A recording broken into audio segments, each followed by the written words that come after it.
Mi nombre es Margot Hayes y tengo 66 años. Lo que estoy a punto de contarles cambió mi vida para siempre. El funeral de mi esposo Ernest fue el día más silencioso de mi existencia. Ahí, junto a su tumba, recibí un mensaje de un número desconocido que me heló la sangre. Estoy viva. Esa no soy yo en el ataúd, respondí, con las manos temblando. ¿Quién eres?, pregunté. La respuesta me dejó sin aliento. No puedo decirlo. Nos están observando. No confíes en nuestros hijos. Ese momento destrozó mi alma. Mi mundo se vino abajo al ver a Charles y Henry, mis propios hijos, junto al ataúd con expresiones extrañamente calmadas. Algo no estaba bien. Sus lágrimas parecían forzadas, sus abrazos fríos como el hielo. Durante 42 años, Ernest fue mi compañero, mi refugio, mi razón de vivir. Lo conocí cuando tenía 24 años en el pequeño pueblo de Spring Creek. Crecimos en los mismos caminos polvorientos, compartiendo sueños modestos. Yo limpiaba casas para cuidar a mi madre enferma, mientras Ernest reparaba bicicletas en un pequeño taller que heredó de su padre. Éramos pobres, pero éramos felices. Teníamos algo que el dinero no podía comprar: amor verdadero. Recuerdo la primera vez que me habló. Fue una mañana de martes. Caminaba hacia el mercado con mi vestido verde gastado y zapatos rotos. Él salió de su taller con las manos llenas de grasa y me sonrió con una timidez que me hizo enamorarme de él al instante. «Buenos días, Margot», dijo suavemente. «¿Necesitas que revise tu bicicleta?» No tenía bicicleta, pero inventé una excusa solo para hablar con él. Esa conversación se convirtió en citas bajo el viejo roble en Towns Square Park, luego en promesas de amor eterno, y finalmente en una simple boda llena de esperanza. Los primeros años fueron difíciles. Vivíamos en una casa de 2 habitaciones con un techo de zinc. Cuando llovía, poníamos ollas por toda la casa para recoger las goteras, pero éramos felices. Ernest trabajaba de sol a sol en su taller, y yo cosía ropa para las mujeres del pueblo. Cuando nació Charles, pensé que mi corazón estallaría de felicidad. Era un bebé hermoso, con los grandes ojos de su padre y mi sonrisa. 2 años después, llegó Henry, igualmente perfecto. Los crié con todo el amor del mundo, sacrificando mis propias necesidades por las suyas. Ernest fue un padre maravilloso. Los llevaba a pescar al río los domingos, les enseñaba a arreglar cosas con sus manos y les contaba historias antes de dormir. Los alimentaba, los vestía y los consolaba cuando lloraban. Éramos una familia unida, o eso creía yo. A medida que crecían, las cosas comenzaron a cambiar. Charles, el mayor, siempre fue ambicioso. Desde pequeño preguntaba por qué vivíamos tan modestamente, por qué no teníamos coche como otras familias. Henry seguía su ejemplo. Cuando Charles cumplió 18, Ernest le ofreció trabajo en su taller, pero lo rechazó con desprecio. «No quiero ensuciarme las manos como tú, papá. Voy a ser alguien importante». Esas palabras lastimaron profundamente a Ernest, aunque nunca me lo dijo. Lo veía sentado en el porche por la noche, mirando las estrellas con una mirada de tristeza. Su hijo había rechazado no solo su trabajo, sino toda su forma de vida. Con el tiempo, Charles logró hacerse un nombre en el mundo empresarial. Charles consiguió trabajo en una empresa inmobiliaria en la ciudad, y pronto Henry lo siguió. Ambos empezaron a ganar mucho dinero, mucho más de lo que Ernest y yo habíamos visto en toda nuestra vida.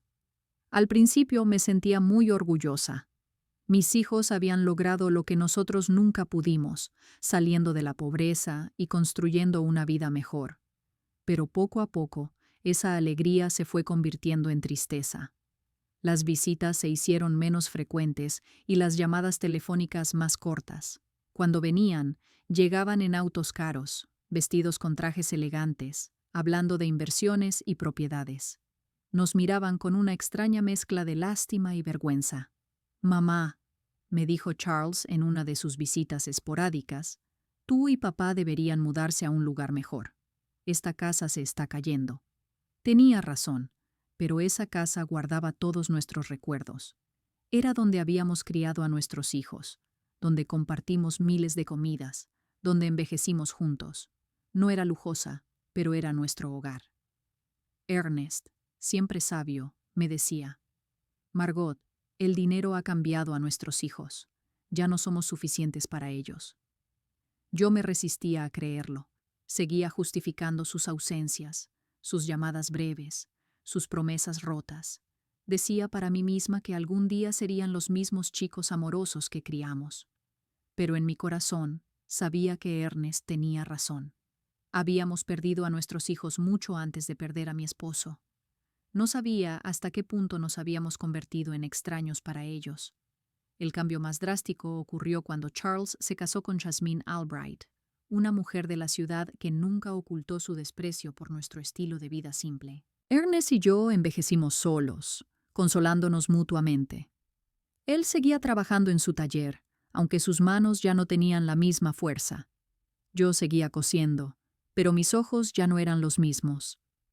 Nos arreglábamos con nuestros pequeños ingresos, orgullosos de no pedir nada a nuestros hijos exitosos.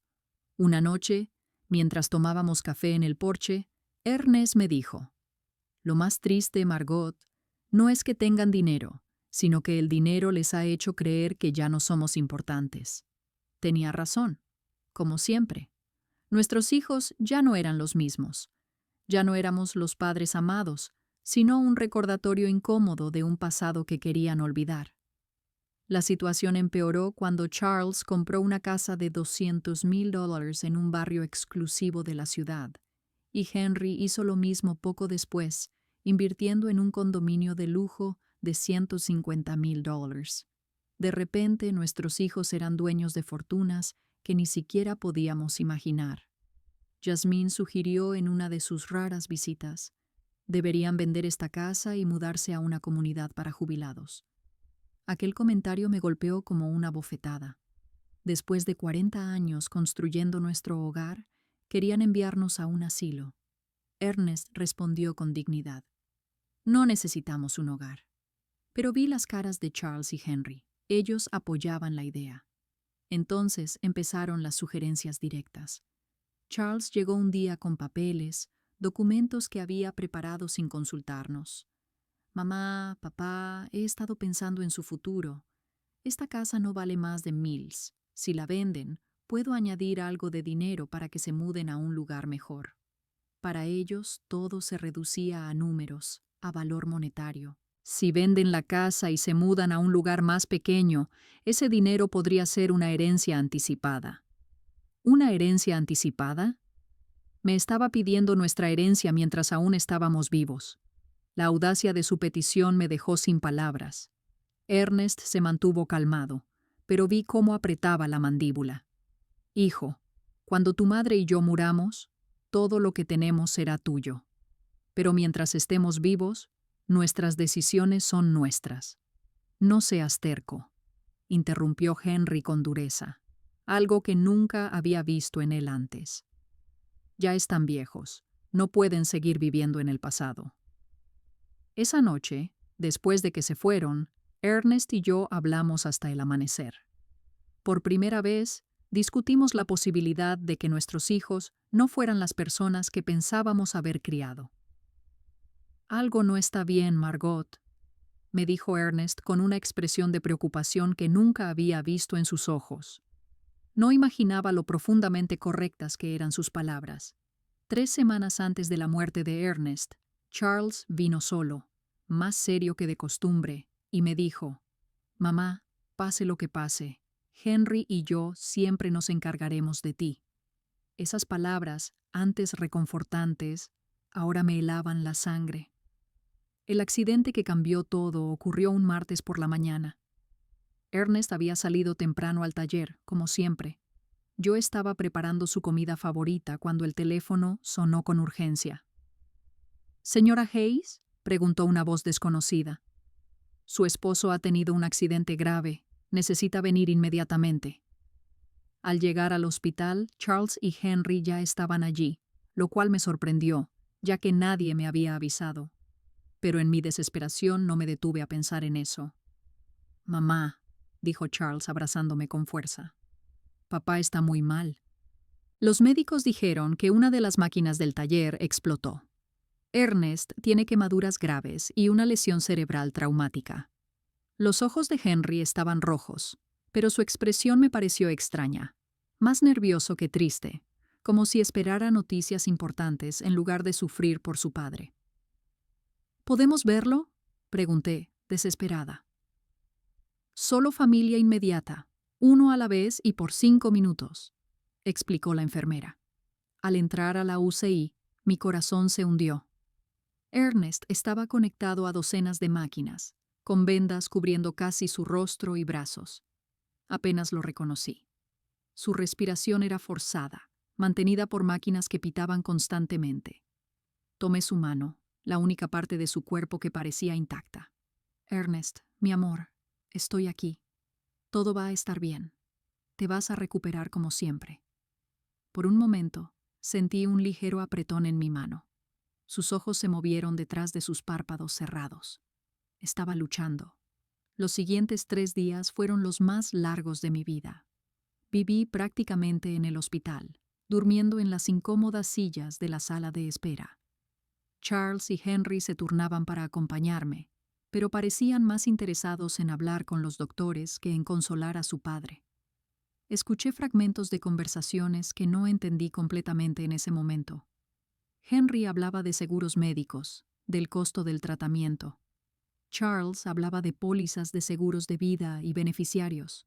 «Mamá», me dijo Charles el segundo día, «revisamos el seguro de papá». ¿Por qué hablaba de dinero mientras Ernest aún luchaba por su vida? Tenemos que ser prácticos. Papá no querría vivir así. Siempre decía que no quería ser una carga para nadie. ¡Una carga! Exploté con una furia que no sabía que tenía. Es tu padre. No es una carga. Es el hombre que los crió, que trabajó toda su vida para darles lo mejor que pudo. Lo sabemos, mamá, intervino Henry. Pero también tenemos que pensar en ti. Las cuentas médicas van a ser enormes. Podrían acabar con todos tus ahorros. Dinero, siempre dinero. Mi esposo se estaba muriendo y ellos calculaban costos. Esa noche, sola en la habitación del hospital, tomé la mano de Ernest y le hablé como si pudiera oírme. Mi amor, no sé qué hacer. Los doctores dicen que no hay esperanza, pero no puedo dejarte ir. No puedo imaginar mi vida sin ti. Fue entonces que algo sucedió que aún me pone la piel de gallina. Sus dedos se movieron ligeramente, apretando los míos con una fuerza casi imperceptible.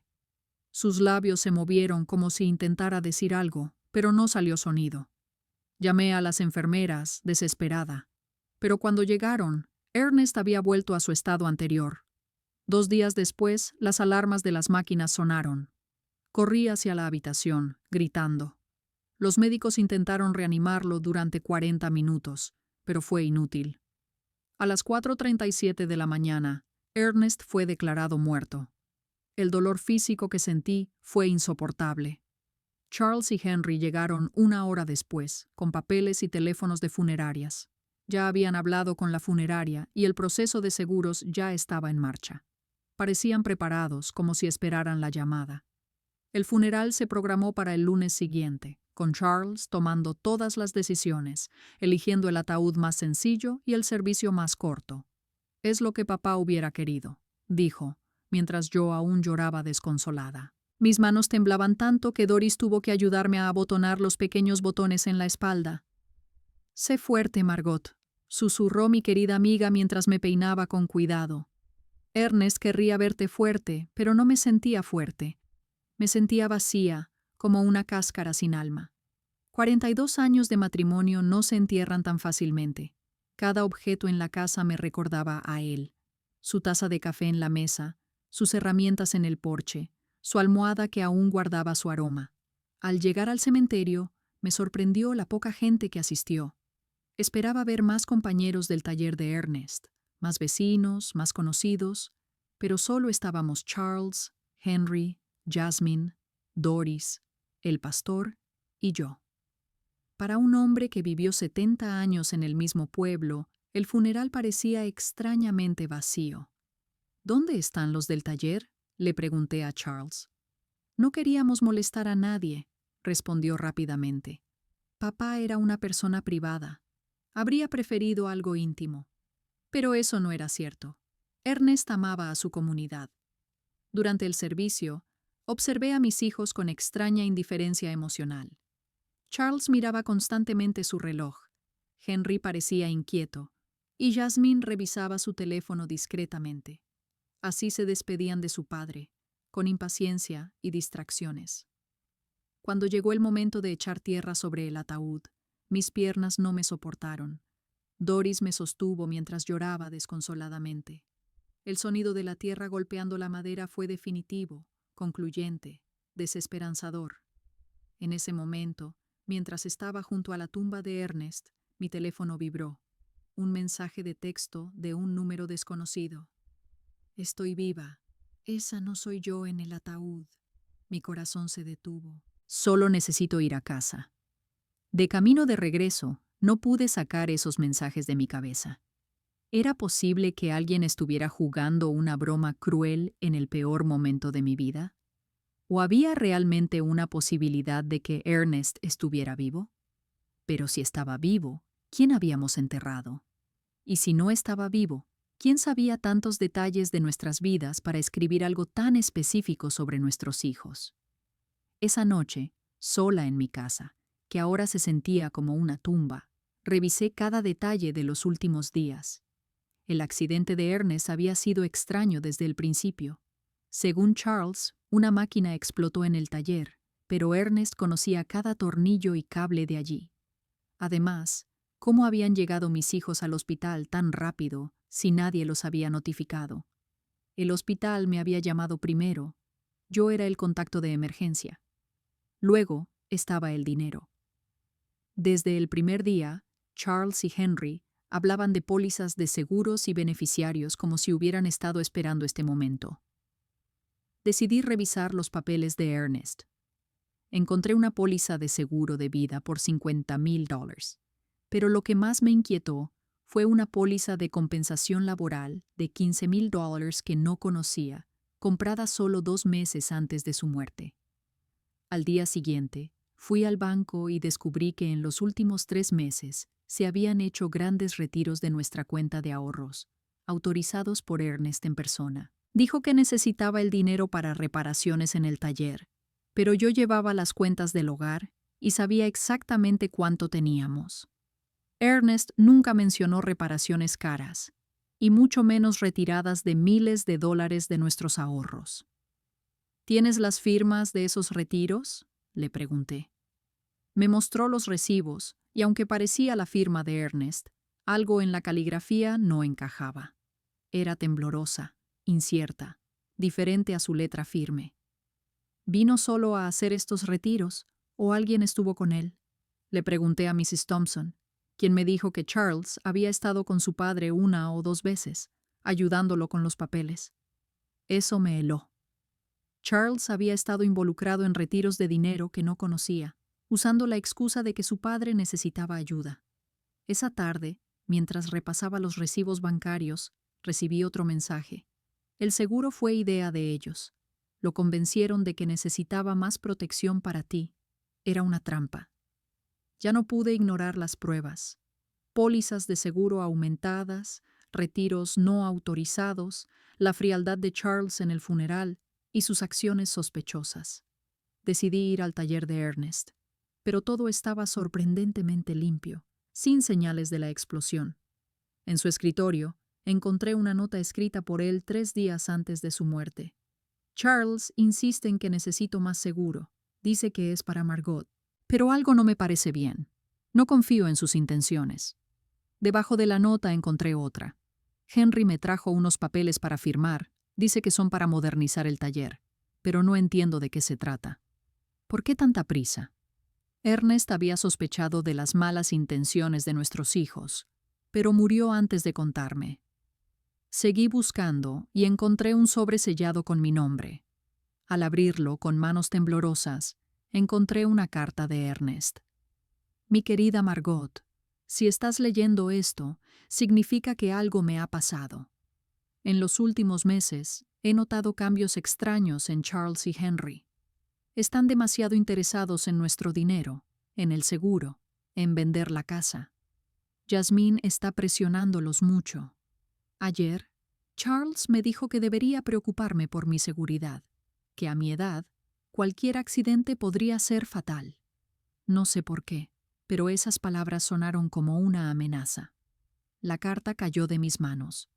Ernest había presenciado su propia muerte. Esa noche, Charles vino a visitarme sonriendo de una forma completamente falsa. He estado pensando en tu futuro, dijo, sirviéndose vino. El dinero del seguro está en proceso, serán 15,000. Me heló la sangre.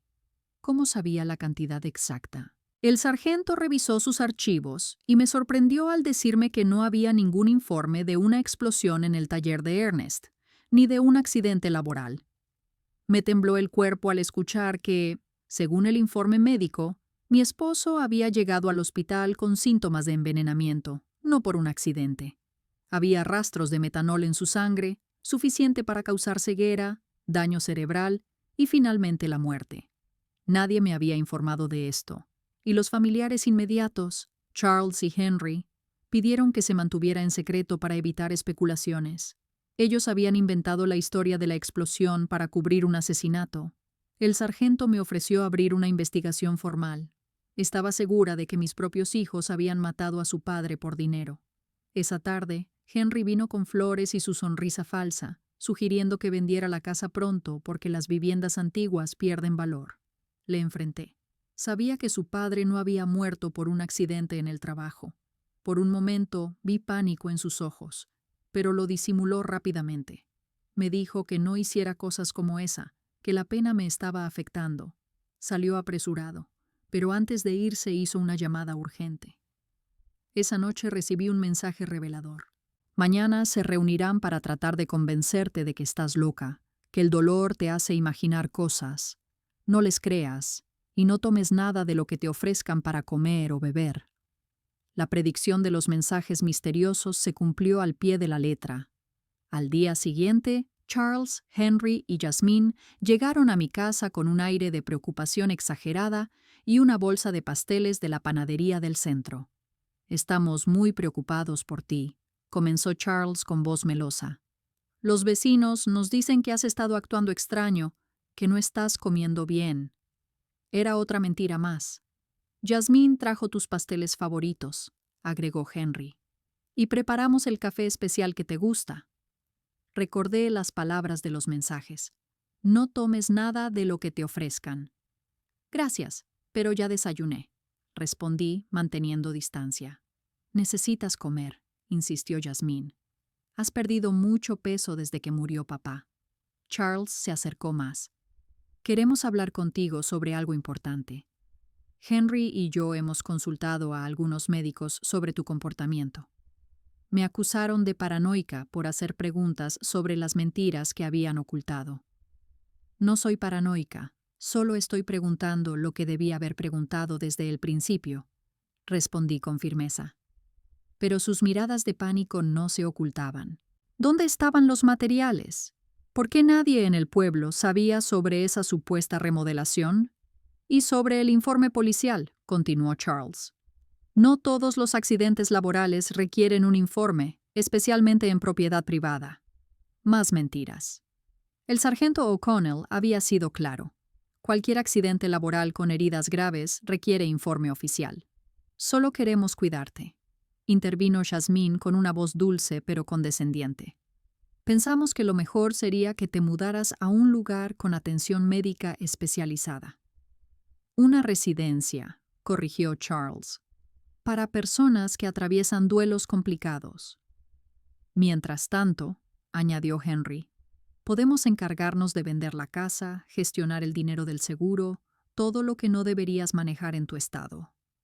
Ahí estaba el plan completo: declararme incompetente, meterme en una residencia y tomar control de mi dinero. Primero asesinaron a Ernest por el dinero del seguro y ahora querían robarme a mí también. ¿Y si me niego?, les pregunté. ¿Por qué te negarías?, preguntó Charles con una sonrisa que me heló. Es mi casa, respondí. Aquí construí mi vida con Ernest. Aquí los crié. No puedes vivir en el pasado, dijo Henry con un suspiro exagerado. Papá se fue. Tienes que aceptarlo. La máscara de preocupación se rompió y Charles se levantó bruscamente. Si no escuchas, tomaremos medidas drásticas. Podemos iniciar un proceso legal para declararte incompetente. Tenemos el testimonio de médicos que confirman que sufres de paranoia senil, dijo Charles. ¿Qué médicos?, respondí. Nunca había hablado con ninguno sobre mi salud mental. El doctor Albright ya firmó un informe preliminar, agregó Henry. Basado en lo que le contamos sobre tu comportamiento, es probable que necesites atención especializada. Un médico que nunca me examinó había firmado ese informe solo con lo que mis hijos le dijeron. ¿Cuánto les había costado comprar esa evaluación falsa? Puedes cooperar voluntariamente, continuó Charles, o lo haremos legalmente, pero de todos modos recibirás la ayuda que necesitas. Era una amenaza directa. Si no entregaba mi dinero, usarían el sistema legal para quitármelo. Necesitaba tiempo para pensar, les dije. No mucho tiempo, respondió Jasmine con su dulzura falsa. Después de que se fueron, me quedé sola, temblando de rabia y miedo. Mis propios hijos no solo habían matado a su padre, sino que ahora planeaban robarme todo lo que me quedaba. Esa noche, mi teléfono vibró con un mensaje largo. Soy Stephen Callahan, investigador privado. Ernest me contrató 3 semanas antes de su muerte porque sospechaba de Charles y Henry. Ellos lo envenenaron con metanol. Al fin sabría quién me enviaba esos mensajes y tendría la prueba para conseguir justicia. Cada sombra parecía sospechosa. Cualquier persona en la calle podría ser un espía enviado por mis hijos. La paranoia de la que me habían acusado comenzaba a parecer justificada. El café estaba moderadamente lleno. Fui directamente a la mesa de atrás, como me indicaron. Pedí un té de manzanilla y esperé, mis manos temblando ligeramente sobre la mesa de madera. A las 3 en punto, un hombre de unos 50 años se acercó. Era alto, canoso, con ojos inteligentes y una expresión seria pero amable. Llevaba una carpeta marrón bajo el brazo. ¿Mrs. Hayes?, preguntó en voz baja. Asentí, sin confiar aún en mi voz. Soy Stephen Callahan. Lamento mucho su pérdida. Ernest era un buen hombre. Se sentó frente a mí y puso la carpeta sobre la mesa. Lo que le voy a mostrar va a ser doloroso. ¿Está lista? He estado preparándome desde que recibí su primer mensaje. Respondí con una firmeza que no sabía que tenía. Stephen abrió la carpeta y sacó una grabadora. Ernest vino a verme hace un mes, preocupado por el comportamiento de sus hijos. La grabadora comenzó a reproducir la voz de Ernest, confirmando mis peores sospechas. Charles y Henry habían planeado su muerte. Todo estaba listo. Mañana, Charles iba a poner el metanol en el café de papá. Le dijimos que era un suplemento vitamínico recomendado por un médico. El idiota lo iba a beber sin sospechar nada. Los síntomas comenzarían con mareos y confusión, luego pérdida de la vista, convulsiones, coma. Los médicos pensarían que era un derrame o un infarto. Cuando se dieran cuenta de que era envenenamiento, ya sería demasiado tarde. Mi mundo se desplomó por completo. No solo habían planeado el asesinato de Ernest, sino que lo ejecutaron con una frialdad que me aterraba. ¿Cómo era posible que mis hijos, los bebés que había amamantado, los niños a quienes consolé en sus pesadillas, fueran capaces de algo tan monstruoso? ¿Cómo conseguiste estas grabaciones?, pregunté entre sollozos. Ernest me pidió que pusiera dispositivos de escucha en su casa, explicó Stephen. Tenía miedo, pero no sabía exactamente de qué. Colocamos algunos en el teléfono y en otros lugares estratégicos. Luego me mostró fotos de Charles comprando metanol en una ferretería cerca de la ciudad. También tenía los registros financieros de Charles y Henry, que mostraban grandes deudas. Todo empezaba a tener sentido. No solo la codicia había motivado el asesinato de Ernest, sino la desesperación financiera. Mis hijos estaban arruinados y veían a su padre como una fuente de dinero fácil y rápido. ¿Por qué no fuiste a la policía inmediatamente después de la muerte de Ernest?, le pregunté. porque Charles y Henry son muy inteligentes. Sobornaron al médico que atendió a Ernest en el hospital para cambiar el diagnóstico oficial. En lugar de envenenamiento, el certificado de defunción dice insuficiencia cardíaca debido a complicaciones de un accidente laboral. Sin esa evidencia médica, mis grabaciones no habrían sido suficientes para una condena. Pero ahora tenemos todas las pruebas juntas, respondí, sintiendo una mezcla de dolor y determinación. Exactamente. Y hay algo más que debes saber. Mi sangre se heló. ¿Qué? Tus hijos también planeaban matarte.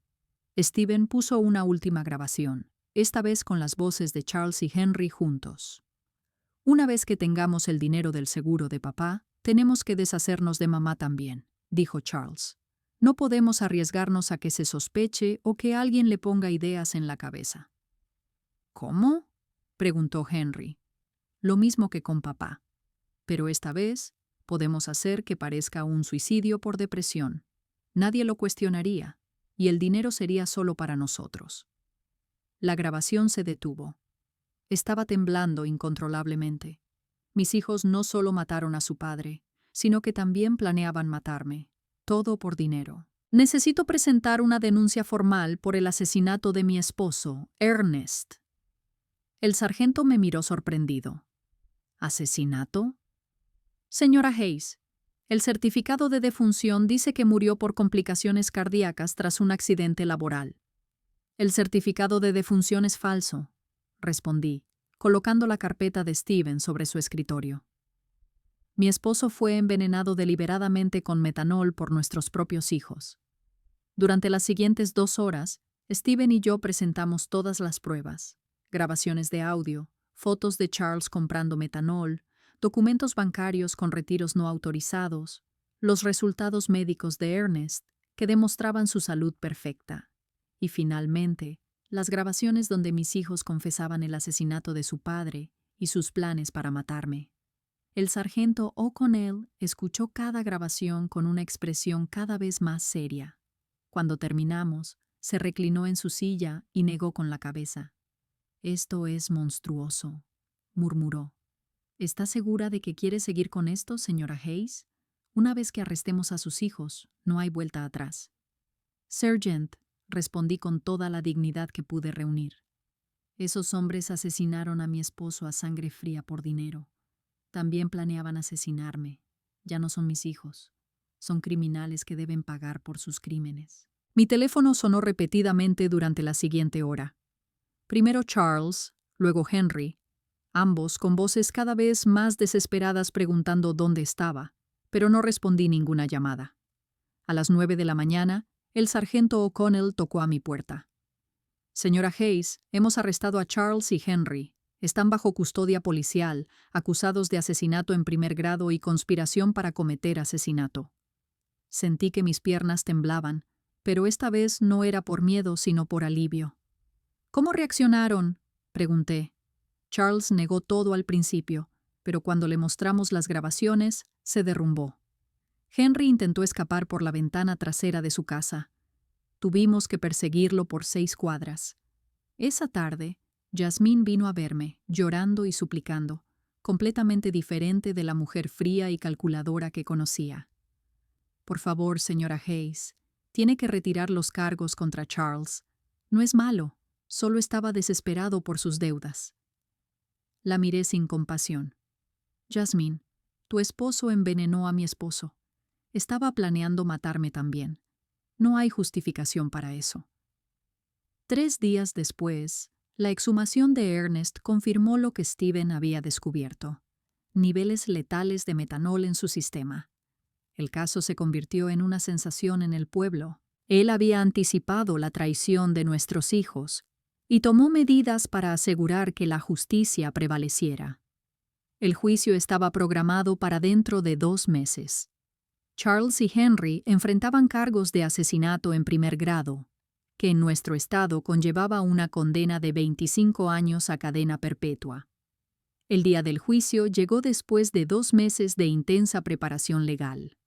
La sala estaba llena, con periodistas de varios periódicos regionales cubriendo lo que ya se conocía como el caso de los hijos asesinos. Todo el pueblo estaba allí. Yo usé mi mejor vestido negro, el mismo que había usado en nuestra boda muchos años atrás, pero que ahora representaba luto y dignidad. Steven me acompañó, sentado a mi lado durante todo el proceso. Su presencia me dio fuerzas para enfrentar lo que sería el día más difícil de mi vida. Charles y Henry entraron a la sala de audiencias con esposas, vestidos con trajes naranjas de prisioneros. Ver a mis hijos así me rompió el corazón, pero ya no sentía lástima por ellos.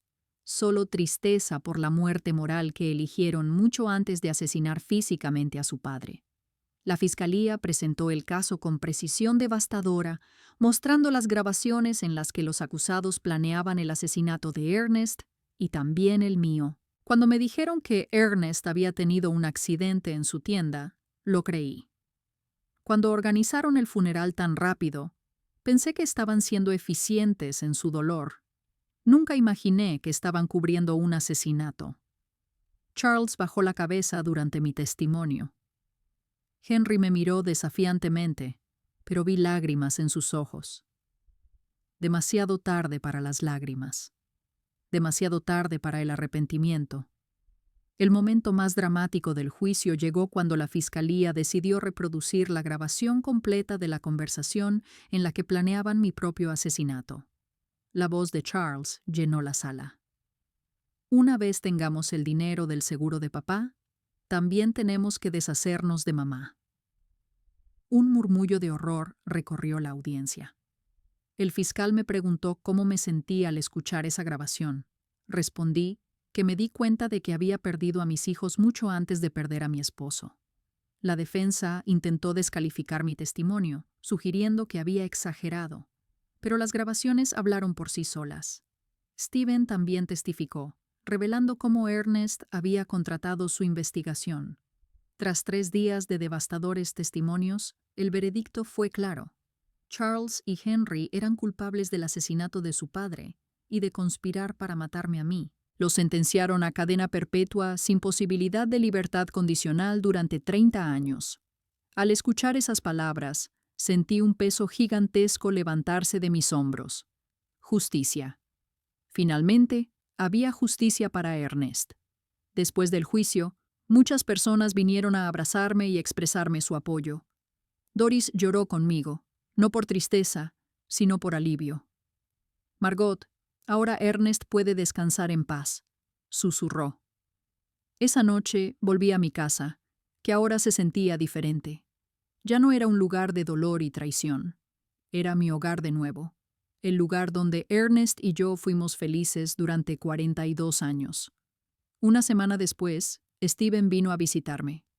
¿Cómo te sientes?, me preguntó. En paz, respondí. Por primera vez desde la muerte de Ernest, dormía tranquila, sabiendo que su muerte no había quedado impune. Doné el dinero del seguro de vida a una fundación para víctimas de crímenes familiares. Mis ahorros personales son suficientes para vivir modestamente. 6 meses después, recibí una carta de Charles. Decía que se arrepentía de todo, pero al día siguiente se suicidó en su celda. Henry sufrió un colapso nervioso y fue trasladado al hospital psiquiátrico de la prisión. Hoy, 2 años después del juicio, vivo tranquila en mi pequeña casa, con Steven como un amigo cercano. He aprendido que la verdadera familia no se define por la sangre, sino por el amor y el respeto mutuo. Hoy tengo 71 años, y mi cabello completamente blanco refleja todas las tormentas que he enfrentado y superado. Pero mis ojos, como me dice mi querida amiga Doris, brillan con una paz que antes no tenían.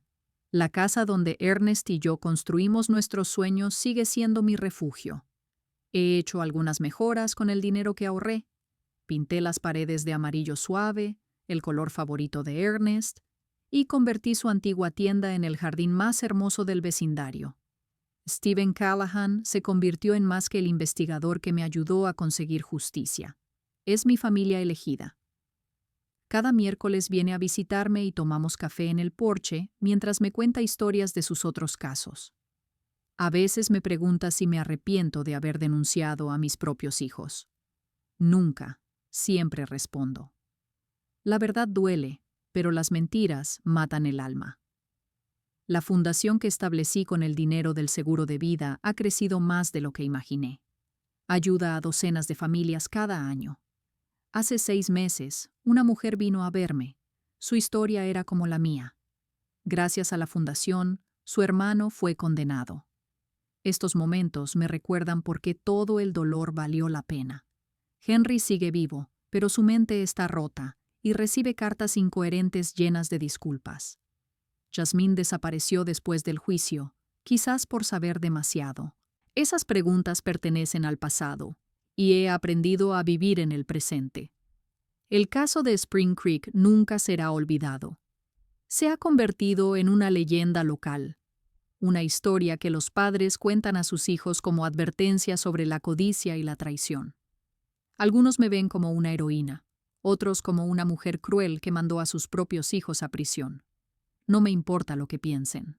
Sé la verdad, y la verdad me ha dado la paz que necesitaba. Mi salud se mantiene sorprendentemente bien para mi edad. El médico dice que es porque finalmente pude liberarme del estrés y la tristeza que llevaba. El cuerpo sana cuando el corazón encuentra paz, me explicó en mi último chequeo.